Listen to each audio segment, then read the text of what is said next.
Welcome to Power Your Profits podcast, your friendly guide in bringing your business revenue to the next level.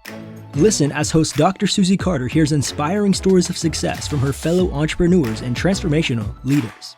Prepare to make significant change to your strategies as they unravel the secrets of building multi-million-dollar businesses and the most effective tips on finance, marketing, and sales accountability.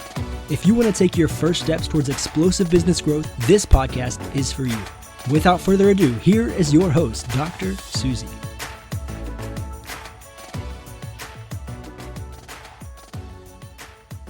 Welcome to this episode of Power Your Profit podcast. I'm your host, Susie Carder, and this week's guest, you're going to be so excited. I'm excited every time I talk to her. I get so inspired.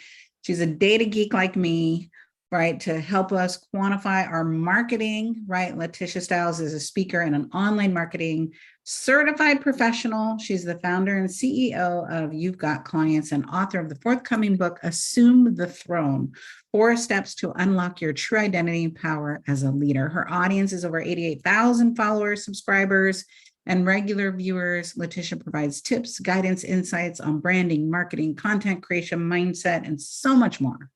Her work has been featured in Forbes magazine, Fast Company, and Business Insider. Please welcome my guest, LaTisha Styles. Oh my God, I'm so excited to talk to you. And I would say this is probably one of the biggest challenges that all business have. Doesn't matter the size, right? I know you really specialize in helping people take their brand to that next level. And you want to work with serious entrepreneurs, which is who our community is, that they're willing to implement it, do the work, make it happen, be coachable. We were talking about that in the green room. So tell everybody from your perspective, really your magic and what is your business doing now that's different than unique than everybody else? Because everybody says they do marketing strategy, but this is not my first rodeo. So there's a huge distinction in what you do and then what other people say they do. Yeah, absolutely. So I will say one of my biggest distinguishing features and unique selling propositions is that I'm really good at spotting where efficiencies can happen in the marketing strategy. And when I say that is really looking at, what things are we doing consistently that we don't need to hire a social media marketing agency to do. We can potentially, use some sort of automation in order to make that happen. And so it's more so going down the path of the marketing strategy in terms of how can we generate that demand, that inbound demand, but also do it in a way that's efficient, so to speak. Right. So many people, I think in business, like the whole pandemic, and even though it's technically over, it's not over, right? I think our businesses keep going through another iteration. What are you seeing that shifted in this season, right? That's different than last year, different when it first came out. What are you seeing in this season that's really helping with our marketing strategies? I think the big difference is honestly AI. It's a conversation it just keeps coming up and the industry is moving faster and faster. Every day there's a new tool, a new project that's being rolled out. And whereas there were business owners who previously were interested, and then maybe they said, okay, I'll dip my toe in. Now we're getting to the point where you really have to pay attention to it. And if you don't feel like you have the bandwidth to pay attention, or you're not able to really understand what's going on, you have to be willing to bring somebody in who can start finding those efficiencies where AI can help and where a lot of these tools can help so that you can make the most of it. It's really important. Right. I agree. We're just doing a whole class on it from what we're doing it to go, look, you can't be afraid of it. You just got to jump in. Yeah. Right. I just did a whole training. One of my clients, bless his heart, I was trying to have him do video and wasn't very good at it. I'm like, well, we've got to get this out, and created this whole AI video presentation. It was amazing, right? Yeah. And it took me probably 3 hours, right? Now, I know that was not a good use of my time, but I was also learning the platform to go, would we use this? How would our clients use it? You got to play with it to go, to not be afraid of it, right? Yeah. When you get, how can I present my brand? Especially when you're working inside of budgets. And it doesn't matter how many zeros we're managing, we always have a budget, right? You could be a $2 million company, $5 million, we all have marketing budgets. We have, operations budgets. So Yeah. Let's I look think at, the key to that, sorry to interrupt, oh, go ahead. I think the key to that is because there are so many tools that are coming out right now, it's really important to understand and work with someone who knows the strategy behind it. Like you were mentioning, like you were looking at a new tool and you were able to use that tool versus someone else who was like, okay, I think this is something I want to do. And now they're going to waste their time to go and research what are all the different tools that I can use. And so when it comes to marketing strategy, because there's so many different tools that can be implemented and can be used, you have to really find someone who understands that things are changing all the time, but I understand the strategy, and then I can figure out what tools I need to use to plug it in. So it's kind of making sure you have the right human in the process. Yes, and to leverage it. So let's talk a little bit. You had said something. So I have a client that's like, we don't like to use a scheduler in social media. We get more engagement when it's not. And I'm like, well, I get that, but there's also efficiencies. So can you Absolutely. share a little bit about that? Because I think there's a lot of people that there's that mixed message again. Mhm. Do I use a scheduler? I mean, there's some that are obvious that it's a schedule, and there's some that aren't, and they're a little more camouflage. What's your belief about I got to post live every day? Yeah, I see that. I have seen just anecdotally that posting natively on the platform does seem to get a little bit more visibility than if you're using a scheduler like a Buffer or a Hootsuite or something like that. But here's the cool thing with a lot of these newer tools that are coming out. There's something called robotic process automation, where it's essentially doing the same clicks that a human being would do. And now you can still, quote unquote, schedule your social media posts or those things that you want to do the same way that a human being would do the clicks, but you can have a robot that actually does the clicks. And so this is what I mean about recognizing that there are tools that you can use to replace the things that you used to do.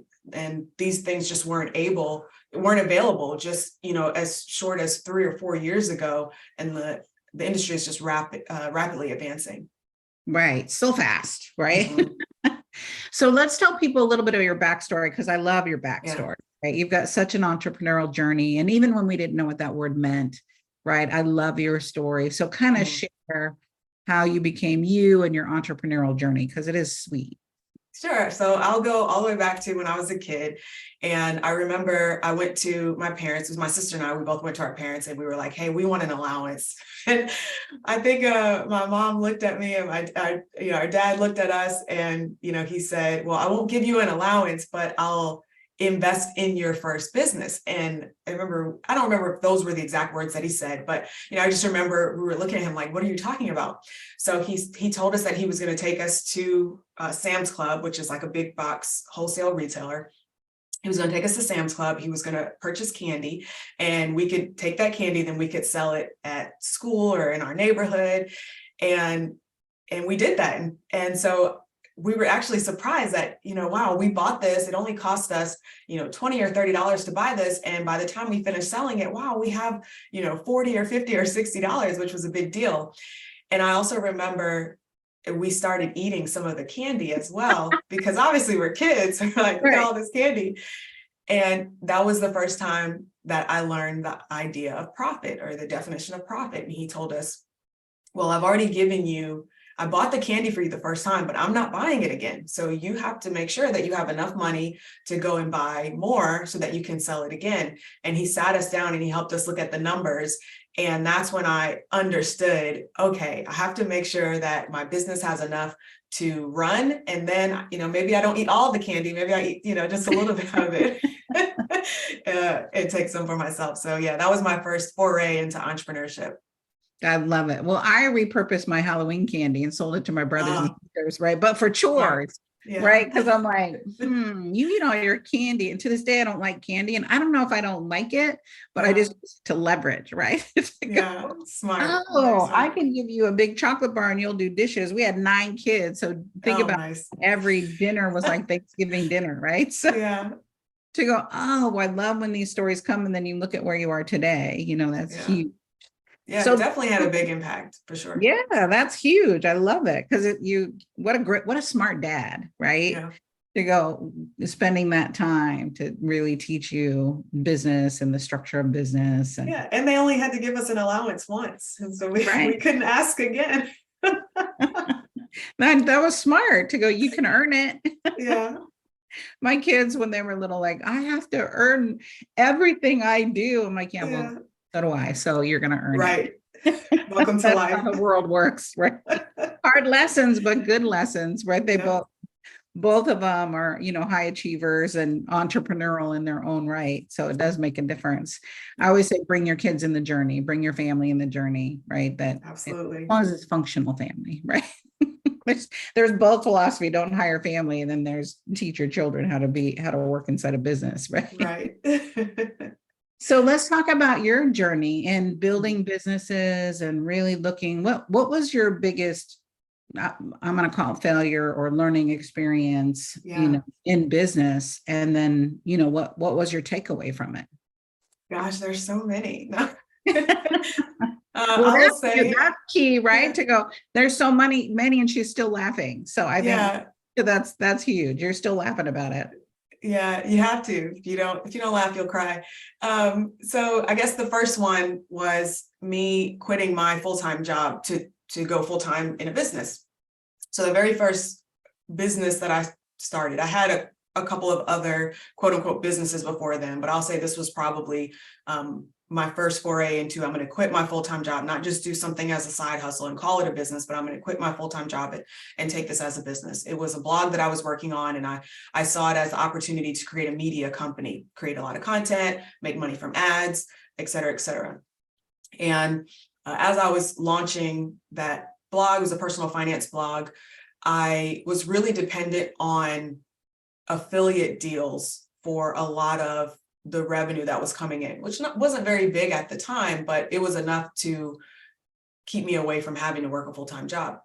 And a couple of months into running it and really trying to get it ramped up, one of the main affiliate programs shut down. So they contacted me. They said, hey, none of your links are going to work by this date, so please remove everything. We're closing our program down. And just like that, 80% of the income was gone.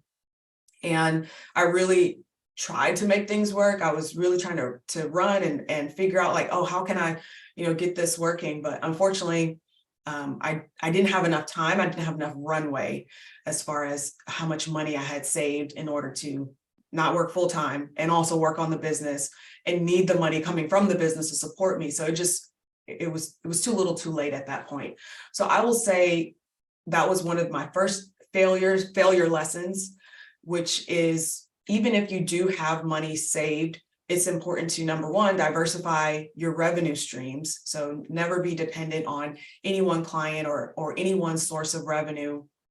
And secondly, always be ahead of multiples of clients leaving. So you fill your pipeline essentially. So even if that affiliate program, like even if that program had shut down, I should have already been looking to what other programs can I start putting in place so that I'll have, multiple programs going, because it's an SEO model, like a search engine model. So how can I get the search content getting ranked so that those other programs start producing?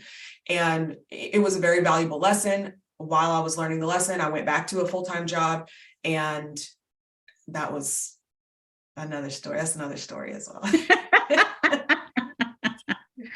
There is always more stories, right? Yeah. That's juicy, right? Just to go, oh, well, I love that it didn't stop you, right? I think some people feel like, oh, I know that my biggest lessons have been the biggest failures, right? Mm-hmm. Than even the biggest successes.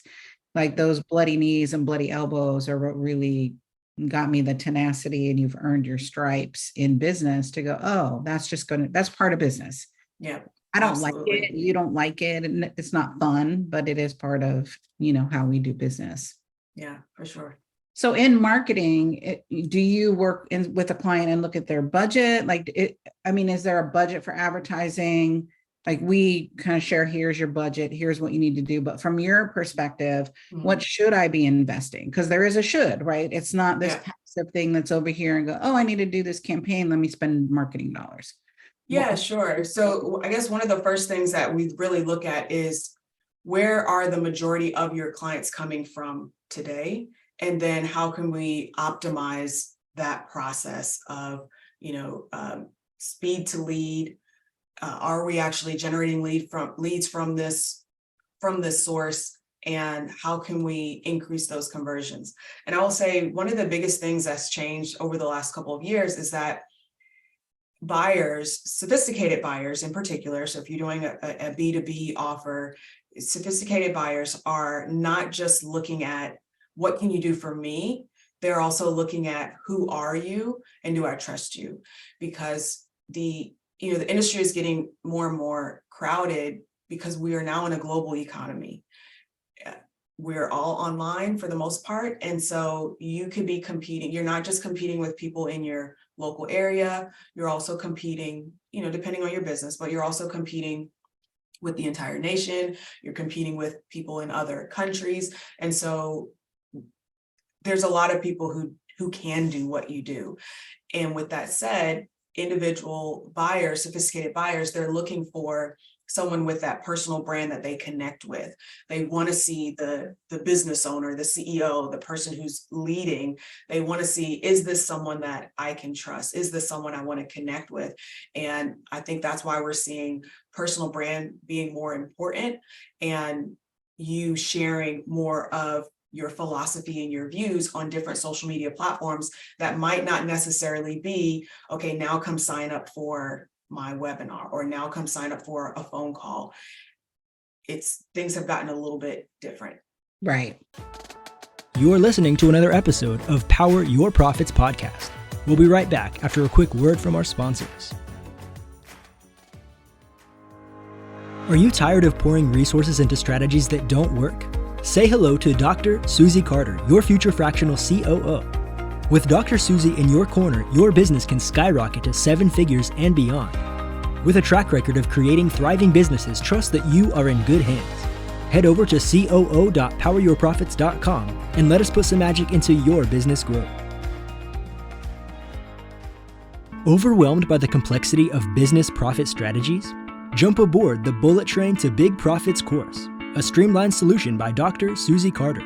This course is designed to uncomplicate the path to profitability. Imagine being able to identify and execute profit strategies with ease, skyrocketing your revenues.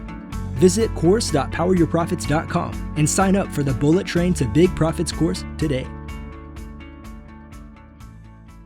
And so is there a marketing budget? So if I'm doing $1 million, not your salary, right? But in my advertising spend, do you have a budget that we should be spending?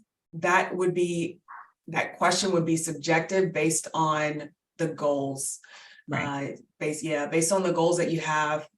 And because everyone has a different budget. For example, there's a client that I was speaking to, a potential client that I was speaking to, they're spending $100K a month and generating 1.7 million a month. So from that perspective, they have a 9-to-1 ROI. But every client is not going to be that way. Every business owner is not going to be that way. Some might need to spend 300 or 400 to earn that same 1.7 in a month.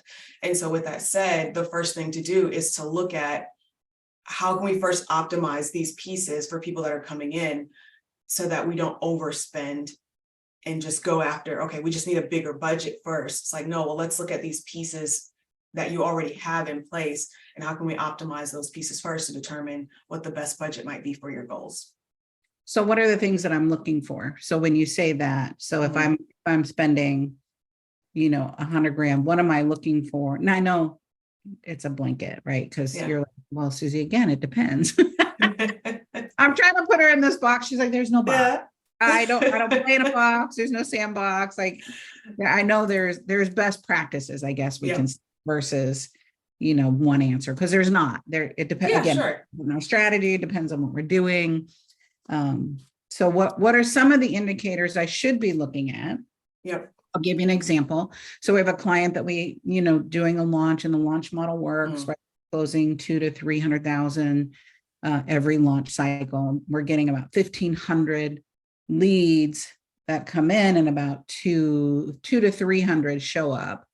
And so Okay. just looking at conversions and looking at some things, just going, what should be the indicator she should be looking for to go, is this really working?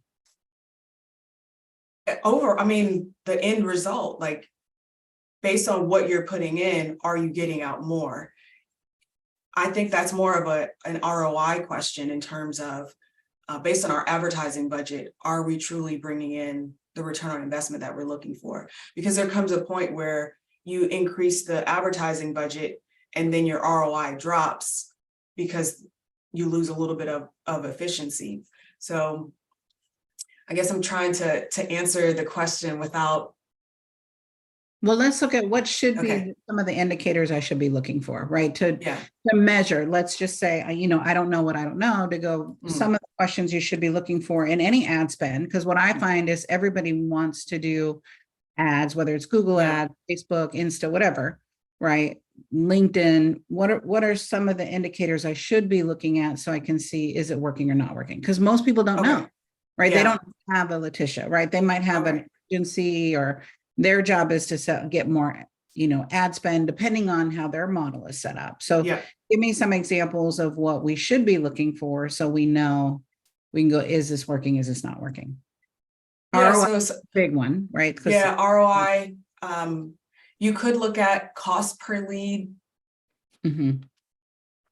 I hesitate to say that because you want to make sure. Okay, so let's just lay it all out. If you look at cost per lead, you have to be able to segment which leads convert, because you could have a higher cost per lead, but those leads convert at a higher rate versus another segment of leads that came in that were lower cost per lead, but they didn't convert as high. So we have to look at cost per lead alongside other metrics. Same thing with a lot of the other metrics. Click-through rate. Our click-through rate, is the click-through rate 1% or better? If it is, that means that the ad's shown to 1,000 people, and of those 1,000 people, you got that 1% to see it and say, yes, I'm interested. Of those who click through, did they then take the next action that you wanted them to take, which is booking a call? So of those who click through, what percentage of people actually came through and scheduled a call? Where's the main drop off? So then we're also looking at drop off, like where are things dropping off? So not knowing the exact funnel, let's assume that the funnel is add to scheduling page, which might have some more information, and then a calendar embed, and calendar embed to thank you page. So kind of like a simple funnel. So let's assume that you're looking at your click-through rate. Your click-through rate looks good, but then for some reason you have a high drop-off on your calendar booking page, meaning they're coming to the page, they're interested, and your click-through rate is good, but you have, you're only getting, maybe 10% of those people to then book a call. So then we want to look at, based on what they said they already wanted, they clicked it, so they're interested. Why are they not booking a call? Do I not have enough time spots open? Is there something on this page that's turning them off? Is there something am I asking for too much information on the form? So then we look to try to optimize that step, because we figure out where the problem is. So in terms of figuring out what should we be looking for, is first looking at the big picture of where is the problem, where is the bottleneck, where are my numbers not looking good and dropping off, and then starting to narrow down and drill down into what's going on here, and changing one thing at a time to really determine what's the one thing that can make that difference. That's so juicy, right? And so it's so boring.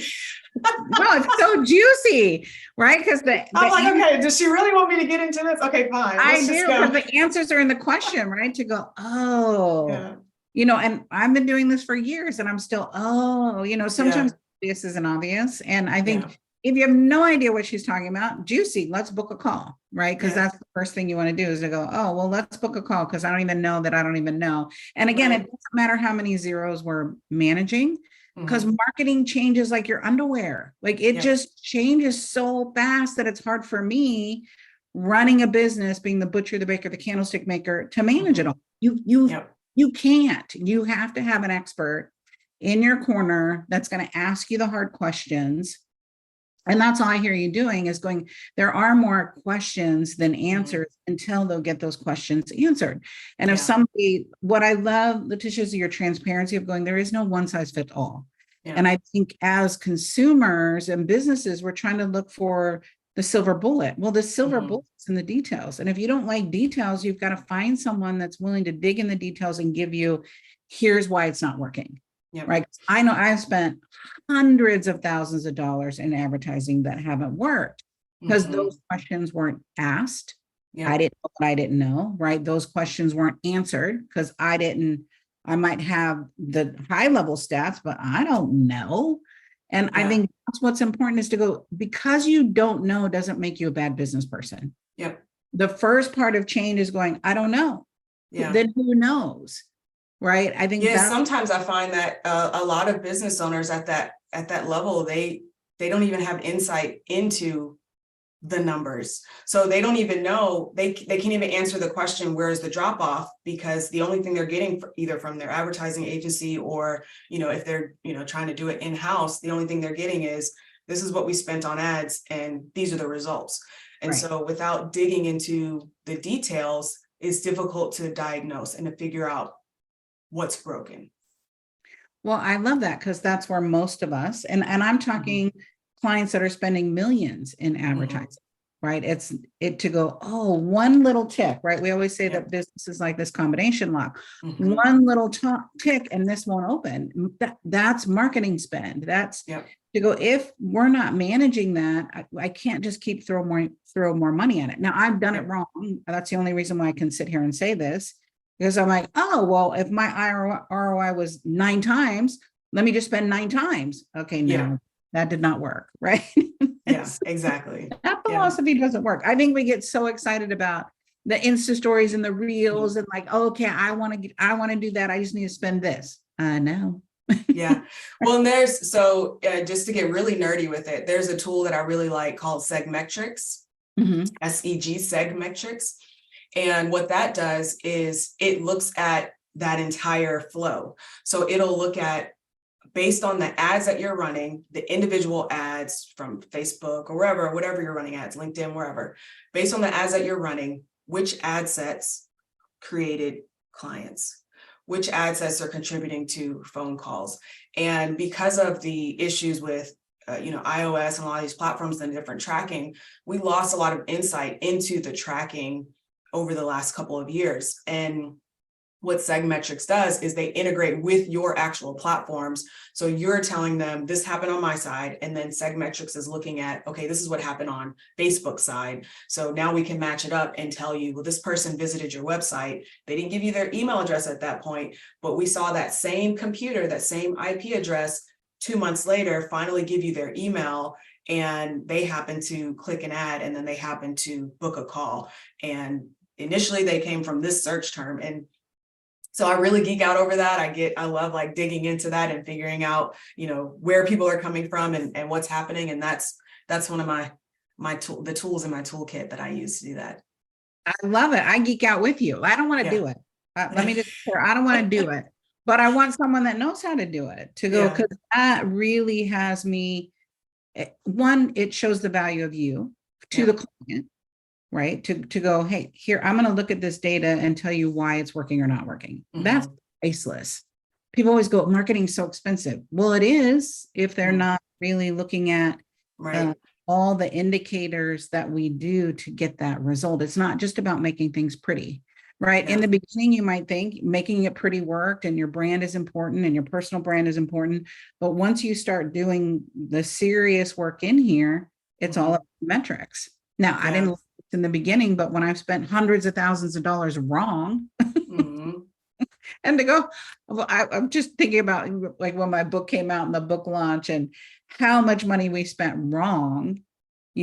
I could have just bought all the books that I spent in marketing, right, and hit New York Times, right? Not that you can do it anymore. That was old school, old day. But to go, and, because I didn't have a LaTisha, right? I had a good marketing team, but making it pretty and doing all the things. But The analytics is where the meat is. Now, if I'm going way too geeky on you, it's okay. And if we are, because I'm directing the conversation, I think I want to know as a business owner. And if your marketing person can't ask these questions or doesn't have any insight in it, then you need to book an appointment with LaTisha to go, here's where I'm at, here's where I'm spending, right? Yeah. How can you help me? So how do you help people? Right. I know that they can have a consultation with you. I know we have a gift for them to let's dig into this conversation and know that you got to be serious about your business, right? This isn't for beginners or looky-loos or someone going, I just want to, check it out. No, we want to unlock the combination to how do I make the most of my marketing spend, whether it's $1,000 or $100,000, it's irrelevant, right? The number of zeros isn't. So how do people get to play with you? Absolutely. So I had an idea for a different free gift, but I want to do something different based on our conversation, which is what metrics you should be looking at, because I did a full training on that. Now that I'm thinking about it, I did a full video training on what metrics we should be looking at, and also 3 places you can optimize. So I'll put that on the free gift page. The link will be the same, but I'll put that there. And as far as what I offer and why you should book a call, one of the things that I'm really, really good at is the strategy. And that's part of the reason why when I answer a question, I'm kind of tiptoeing a little bit, because I have to see the full picture first. And as soon as I see the full picture, I can identify almost immediately, this is where the inefficiencies lie. And this is what we can update from a marketing standpoint, from a marketing automation standpoint. So the best thing to do would be to book a call. Let me know what issues you're having and the problems that you're seeing and what you'd like to happen instead. And then I can let you know, just completely honest, like, this is where I think you're seeing some inefficiencies. And if I can help, I'll definitely let you know. But that would be the best solution, just to book a call and we can chat about it. So I'm going to put all this in the show notes, so you don't have to write anything down if you're driving, if you're, if you're just listening to this while you're working out, which I applaud you for doing. Yeah. Right. And that's another secret about her. You go check her out. She's a bodybuilder, this beautiful, owning your feminine power while you're owning your market space. So many ways that you can contribute to us as women. Anything you want us to know about you before we sign off? Well, you've already told my secret about the fitness modeling, so it's not a secret, but I think the most important thing to know about me is that I'm constantly looking for ways to optimize what I'm doing. And because I'm always looking for that for myself, I always look for that for my clients. What are you doing that can be optimized? I didn't tell this story in the pre-notes, but I actually fired myself from my very first job because I figured out how I could take the work that I was doing and have it done via a spreadsheet. And it eventually ended up eliminating my position. And that very first thing that I did, I just recognized over the last couple of weeks, I'm like, I've always been looking for efficiencies, and it comes very naturally to me. So I will say that's probably the one thing I can leave you with is always look for efficiencies. They're always there.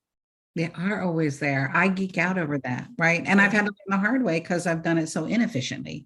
Yeah. Right. They go, oh, so we're looking for those unicorns. So if you love this, right, like the podcast, but also share it with your tribe and your community, right? Because this is the gold to make all the money that we're spending in this division called marketing, have that ROI and pay for itself. Right? So that you can keep growing your brand, you can keep making a difference. I just want to say thank you. I honor you for who you are and what you are in the world and what you're up to, and helping us as entrepreneurs get our message out so people know us, see us, hear us. Again, LaTisha's link is in the show notes. Our gift is in the show notes. That is gold. That's worth your time, and just in clicking the link and listening. So thank you so much for who you are and what you are. And I look forward to playing some more together. Thank you. Thanks for having me. Thank you for joining us for this episode of Power Your Profits podcast. Let these building blocks from today's most successful industry leaders equip you with the necessary resources and tools to finally establish the highly profitable business of your dreams. Want to hear more? Listen to more episodes at www.poweryourprofitspodcast.com. And don't forget to subscribe to the show. Now is your time to rise to the top of your game. So be sure to catch our next episode. Until next time.